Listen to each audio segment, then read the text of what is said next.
Given the South African experience in history, we don't bring great inclusivity skills culturally and historically to the process.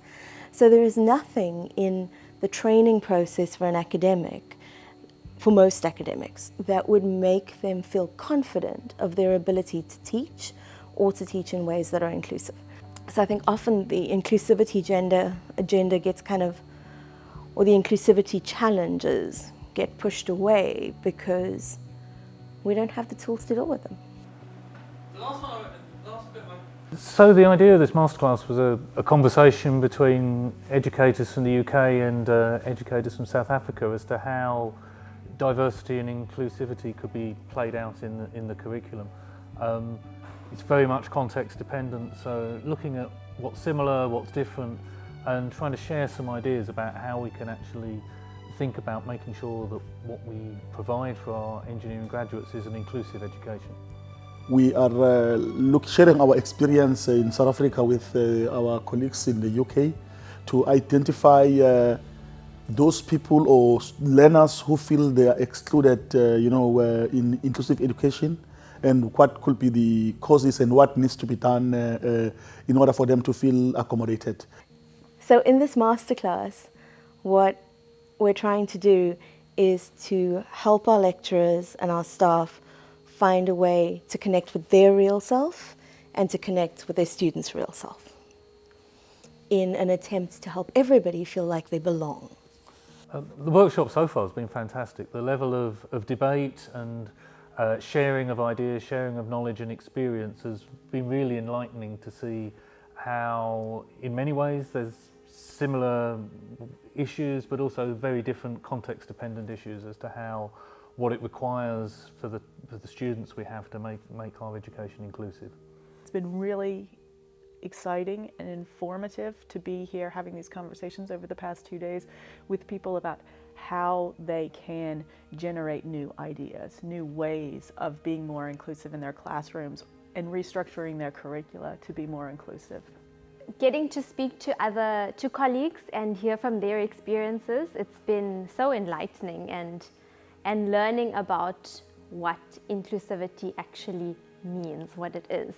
We'll discuss a few bits of practice and also perhaps start to think about action plans for change and how can we create a network maybe of how can we move this discussion further and keep these links and this network live and kicking and trying to do the best thing we can do for engineering and for our engineering students.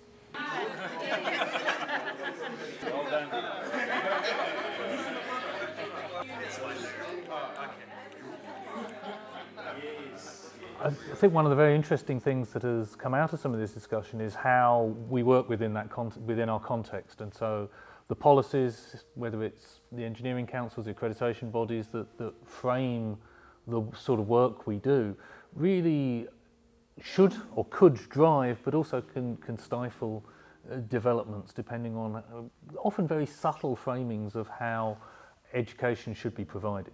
So the ability to bring together a wide range of people, a diversity of academics who have some institutions are all very different in the types of intake they have, but also have a shared experience of how we can provide a better education, an education that really is for all. The challenge is, how do we convince people that you need to give this some of your time, that some of this is your problem? And sure, you've got a departmental first year project, but if she's crying in your class or he looks like he's not there today, how can you not walk by and go, "You're right today"? Because sometimes that's all it takes, right? It doesn't have to be big. It doesn't have to be like a whole project. It can just be a, "Hi, how you doing?" As opposed to a fly past. But everyone's busy and everyone's stressed, and flying past is easier, right? What can I do in these two areas? You know, in my own class on this, can I make this assignment more inclusive? Can I consider how students might be feeling excluded in different ways in this class, in ways that were invisible to me before? Then you can make big differences for people just through small actions. was so interesting knowing that there are so many different aspects of inclusivity, of diversity, and that there's so much work that we need to do in engineering to make sure that everyone is included. Basically, the nice thing about this inclusivity workshop is knowing who I can talk to and where I can find the resources I need to make me a better lecturer to address issues like about inclusivity.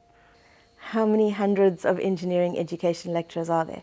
These people who are in here, they've all written letters of application, they've attached their CVs, they've applied, they've been excused from work.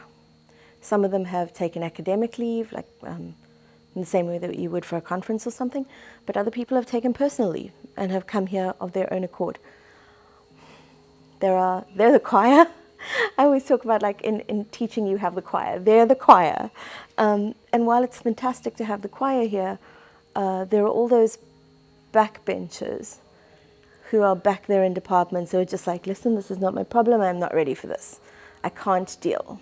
And those are the people I worry about. I think it's really inspiring to see the passion that South African colleagues have about this topic, and I think we need to do a similar workshop in the UK, but bring our colleagues to discuss this with us there. We would appreciate that experience, I'm sure.